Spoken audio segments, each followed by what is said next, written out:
It's kind of worst case scenario. Today's been the most stressful day on the project so far. I'm not quite sure what we're gonna do yet. Shit. Some days we're in here and everyone's kind of doing their thing and it's flowing and everything's going good. Even though there's a lot of stuff going on, there can be some chaos, but usually I got my head above water and it's fine. But sometimes there's a beautiful moment when everything kind of comes together all at one time and your phone's blowing up, you're getting text messages, you're getting calls, you're getting emails. All the crews that are working in an area at the same time, everyone has a question about something going on. Then you have the time sensitive stuff because there's things that are going on tomorrow that are gonna affect processes that are going on today. And things that are going on today need to get done today so the things that happen tomorrow can continue on. And you've had those things in the books for months, weeks at a time. That being said, we're getting it done. It's not like it's too crazy, we're just installing a pocket door. But then, some of the guys need to know exactly where a toilet's gonna land.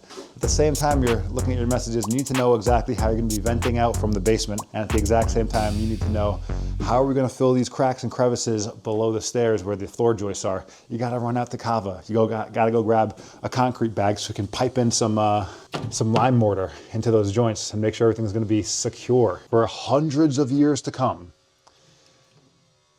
It's not that any one of these things is difficult. No, of course not. But when they all happen at the exact same time, that's when my blood pressure goes up and it starts to get fun. That's when I feel alive. Thanks for coming to my therapy session. See you guys next week. Just kidding, I'll see you guys tomorrow. Actually, just kidding, I'll see you guys later today when I show you all the cool stuff we got done. It's moving. Today, we love Mondays. We love Mondays here. Mondays, things move. Day 63? 63. It's Monday and we have another monster week ahead of us. So what's going on today? All we've got are monster weeks. This is a monster project, and so it only makes sense. Last week, the whole story was getting the masons in here, getting those openings to the outside all bricked up. Can you say that on YouTube still? This week, we're really looking at getting the entire exterior repointed. So there's a lot that goes into that as well. Same way we have to demo the inside of the house. They're doing their demo process on the repointing right now. We got a guy out there on a ladder grinding. So we got the masonry, the openings rebuilt, and one of the most important things with that is, kind of what we do as GCs. We had the masons, as they're rebuilding everything, rake back the mortar, so it's one less thing to cut. And then when the guys are here pointing, it's a different team.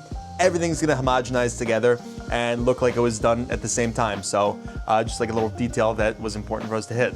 You got Jamar here, right? Yeah, Jamar is, he's not in the building right now, but he'll be here a little bit later. They've been doing a great job so far with the roughing for the sewage lines. A lot of connections that, in my mind, I'm like, where do you even start with these things? And they make it look easy, so. Trick is, you know where they need to end up and you know where they need to start. So they usually start at the drains and then work their way and then, make those bends and make those angles and change it right to get to where they need to be. So you kind of know where you need to end up and you know where you start. So it's, I don't know. It's Monday, man. It is Monday. So we have a lot ahead of us still. One of the other big parts of the project that we got going today is all the floor joists that we put in the kitchen to level the floors that were extremely unlevel. They had to be chipped out in order to pocket the new sisters into the existing walls there. So that all has to get packed back in, and it's not super easy when you're working in a tight crawl space underneath a wall that's already there. It is, we did leave the subfloor up though, so at least it's not like an army crawl. That would have made it impossible, but I do want to add, one of the reasons we're doing this now, the crew that is doing the pointing work, they're really well versed in working with lime mortar, and it's important to us that we maintain permeability, especially around wood that's pocketed into masonry. So, you want to take a look? Yeah, let's go check it out, see how these guys are doing.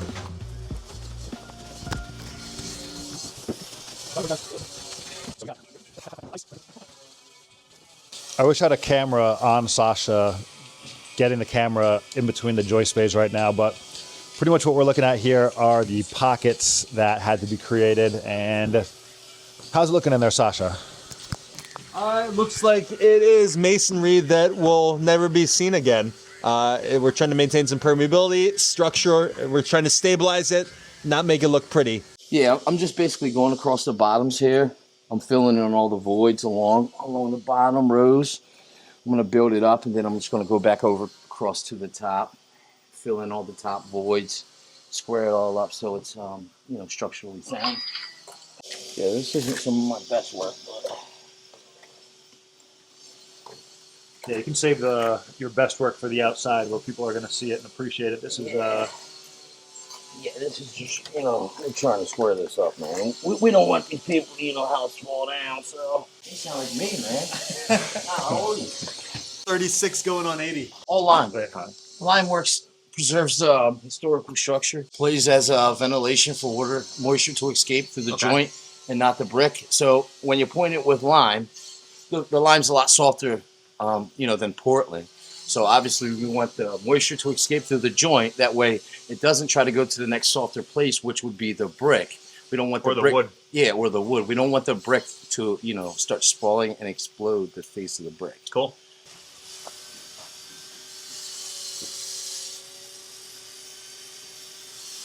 All right, so we're trying to stay out of the way a little bit. We are in the second floor window. I think you heard us. I'm not sure where we came from.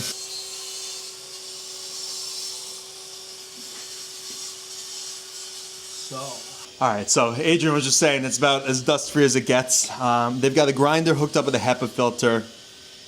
We're gonna set up scaffolding later in the week with dust netting to do the same, but masonry is a dusty process, and taking the steps to make it better goes a long way. What I love to see, he is wearing full face protection and a respirator and using the HEPA vac. So that's a sign of someone who cares about what they do and longevity. One thing to note too, when they're cutting, the general rule of thumb is to grind out twice the depth as your width. So if you have a 1/4 inch joint you're cutting out, go down 1/2 inch minimum. That's going to give the mortar somewhere to key in and not just, kind of come off. So a bunch of the masons that we work with, their biggest pet peeve is something called the Philly ride. And that's when masons either don't cut out the joint at all or really shallowly cut it out and just point right over. It's a lot less messy, a lot quicker, and it's just not good for the longevity of the structure. So we're getting all that stuff out, pointing it all back in. So we'll come with a color book, get the homeowners involved, and see what's going on. Wait, is it called the Philly ride in other cities too? Philly goes hard, man. Go Birds. Go Birds. Go Birds.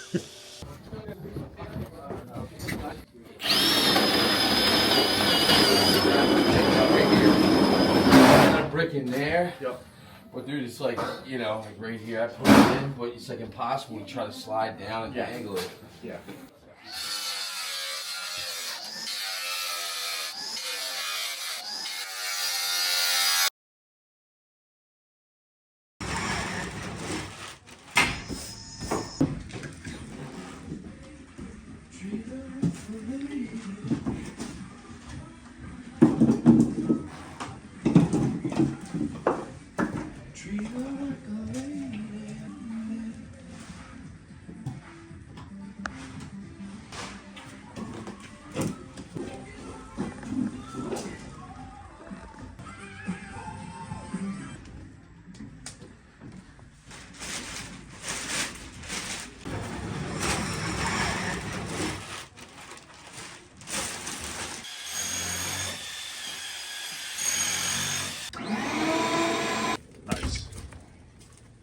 So yeah, we just put this 90 on here just so any rain doesn't get down in there while we're still waiting to finish the system up. Much appreciated.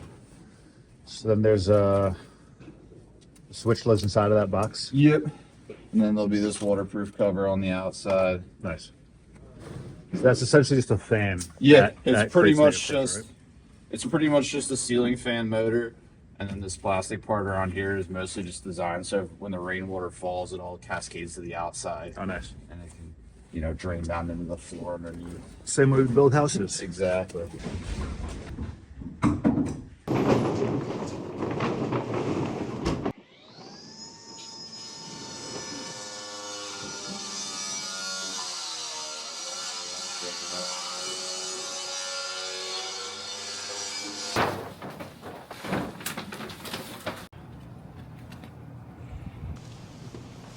It's what we refer to in the industry as a can of worms. Oh, look at this thing. Oh, I left my checkbook in the car, but you gotta tear that thing down. That's a problem, dude. It's easy brickwork, though. well, it's bearing, Jimmy and Phil. The joists run this way. It's in the corner, like that one on Waverly Street. Worst job I ever did in my life. Look at their corbel. Yeah, how about that one down on 3rd Street we gotta still do? It's the same way. It's like a wave. It's scary. They fall. It's fun. Oh, Jesus. I know. It's kind of worst case scenario. The roof system like bears on that wall too. Lovely. Yeah, so figuring out the best way we can rebuild it safely, and also to see how it's gonna affect the neighbor's house. We just spent like 40 minutes with like 3 masons up there and the demo guy and me and Adrian. Your house isn't like condemned. It's not like a death sentence for the house. It is just something that is going to require some like finesse and paperwork. And one question I would know is what's your relationship with the neighbors? Today's been the most stressful day on the project so far. I'm not quite sure what we're going to do yet. So, demoed the siding. It's getting ready to fall off. We plan to have some damage underneath of old siding, but not like this. No lintels, no masonry, just hacked up left and right, hacked up. You see the corbel waving, there's gaps up top. And normally this wouldn't be too big of a deal, but in this scenario, half of our roof bears on this wall. So half of the roof bears on this and that, and the fact that there is no lintels there is pretty scary. So again, if this, 2 things make this really complicated. One, the roof is bearing on it. We can figure that out, we can temporarily support it. But the most important thing that we have to note is that it shares our neighbor's wall. So we have to be very, very careful about what we do to touch it, what we do about reporting everything, what we do to communicate with them and documenting that to make sure we do it safely. And I'm keeping my fingers crossed that we'll bring our engineers in here, we'll come up with a good solution, go talk to them, it'll all be amicable. But yeah, we want to make sure it's done right. And something I'm kicking myself for, we weren't looking for it, but look at their corbel detail right there. That's an indication that something wasn't right. We have 2 engineers we're talking to. I don't think we're in danger of this thing collapsing. The boys are building a temporary wall inside, just as belt and suspenders, and I'm gonna go blast some emails, guys. Shit. So what's going on? There is a triple 3x10 sitting on the masonry there, and sitting on a pier right there. Over the years, it's not uncommon that these things crack. We should have been more cognizant of that though. Some more of these bigger cracks. A lot of these opened up like crazy when we were demoing, and that's just us walking there with heavy equipment. But once we start stomping around here, that really shows us where the weak points were and where they've been covered up. So doing some exploratory work, brick on top of that beam. We can see the carpentry pocketed into the masonry in there. We're gonna stabilize, cover it up. We got Fabio coming in with that Stegosaurus Flex. I know it's heavier than it looks. How big is this? 15 mil.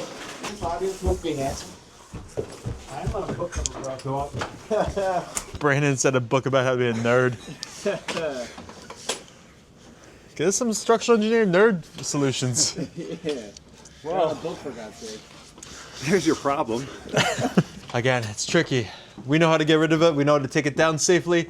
We know how to rebuild it safely. A lot of this is gonna be the paperwork, I hope. And luckily, by the time this video drops, we will have already figured out a good solution, informed everyone. So that's all. All right, well, what a Tuesday. A little more adventure than we were hoping for, but this is how we're kind of wrapping up the day. We use the same exact stego rat they used down in the basement to just kind of create a bit of a vapor barrier, something to, we're expecting some snow tomorrow. Pretty much a rule in the trades where if you rip open a ceiling or take out a wall, you're gonna have precipitation the next day. So, all the catastrophic failures we're having, we just wanna make sure we're not gonna get a lot of water inside. We're not just gonna filter water back into the building. We wanna keep the water going out and away. So, this is what we got. All right, so here we are in the primary bath.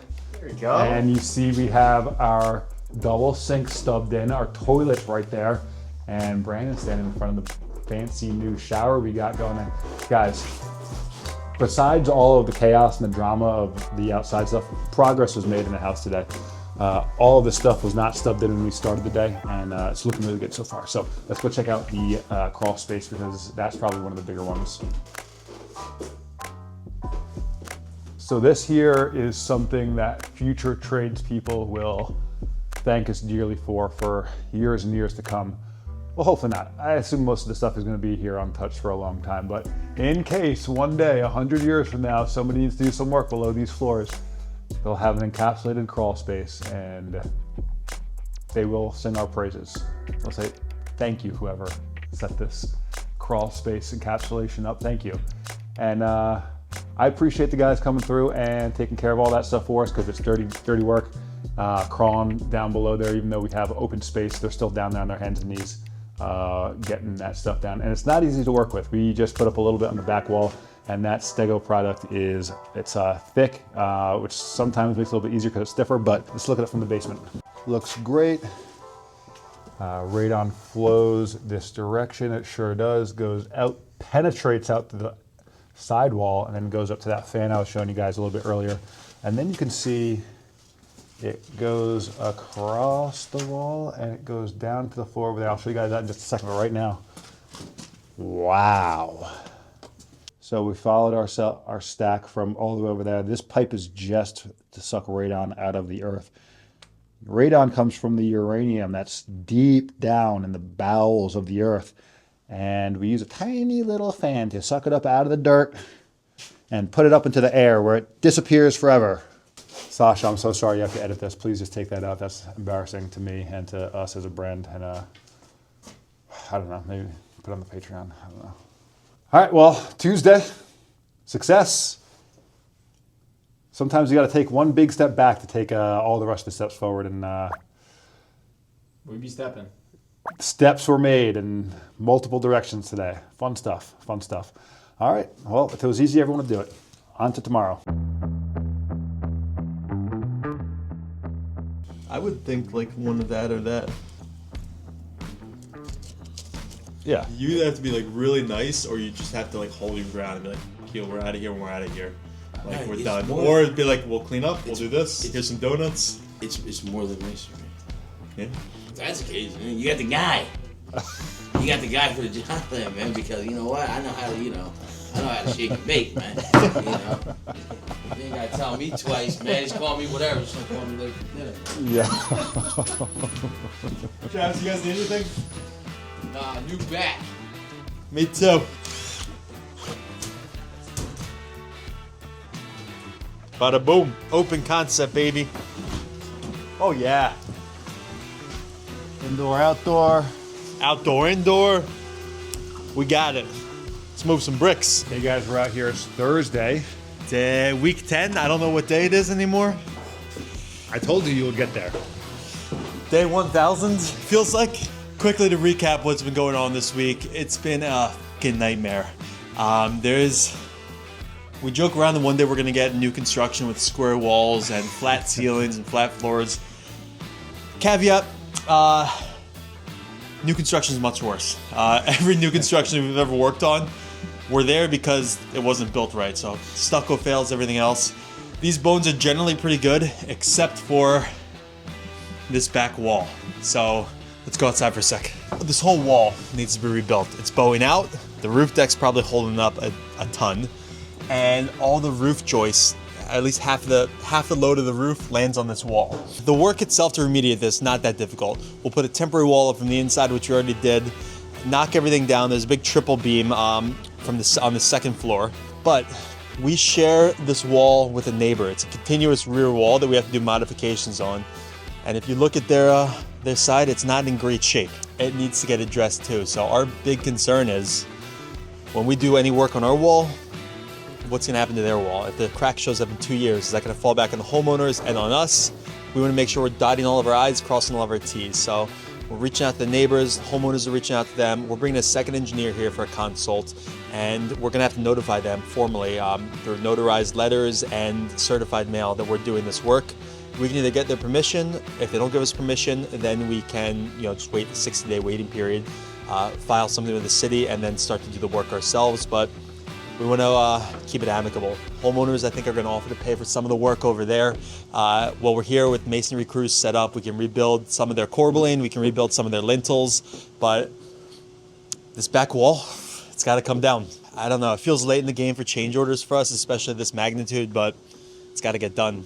In the meantime, we're keeping the project going. We're working on other areas of the project.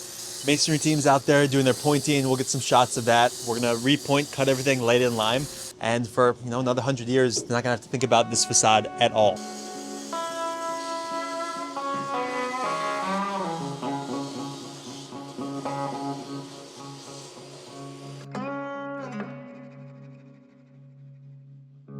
So we wanted to see if you'd be amenable to working, or at least having another engineer jump into this to at least look at the situation here. Good morning. Friday morning, a little cold out. We got Audrey on the phone with the structural engineer, confirming that it's okay to have a second structural engineer come in and work under our permit. Homeowners, ourselves, we want a second pair of eyes on that wall up there that's giving us a lot of trouble. We got the masons out there pointing and cutting. We are almost done. The plumbers are knocking everything out, and then we start on our Bryn Mawr project with them on Monday. It's really cold today. It's been always cold. Lots of little stuff going on.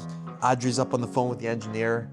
We're gonna meet with the neighbors on the side that's also affected to just have them know who we are and give them a point of contact if they need any questions answered. Construction's always loud, it's always annoying, always messy. If we're doing something that's really bothering the neighbors, we want them to come to us so we have the chance to fix it. Week 10. 10 in the books, guys. Close that chapter. We're ready to move on to week 10. 10. Week 10, done. It went just about as well as this is going right now. Audrey, what ended up happening this week? Not too much. Just we opened up that wall up on the. Oh, that giant can of worms. Yeah, the can of worms. Exactly. Yeah. Now we're eating it, so we get to deal with that. So that's a lot of fun. If this project went out without a hitch, that would be a disservice to the viewers. It would not be realistic. Yeah, it would not be realistic. So, if only we could fix this project in post the way you edit everything to make it look like we know what we're doing. With a glass of whiskey at midnight, trying to cram out videos as we're actively doing the project. But so week 10 was it was a turning point in this project for sure. A lot got done, but we did take one major L, and it is what it is. The way the house is, not anything we did. But it's going to take engineers. It's going to take the masons. It's going to take us working with all those teams together to figure out what the best solutions are going to be. All right, guys. So we are headed to Bryn Mawr project. Damn it. The student becomes the teacher.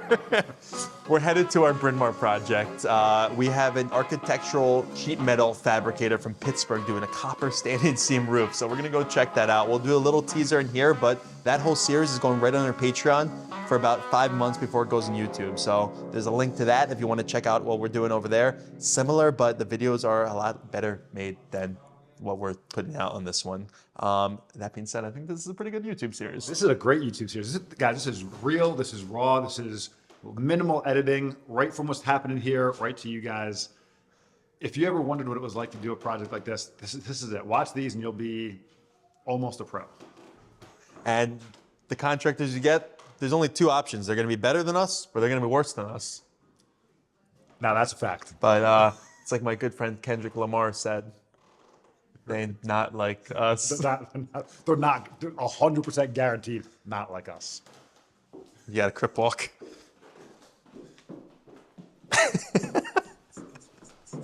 It's not a crip walk. You think I can crip walk? Yeah.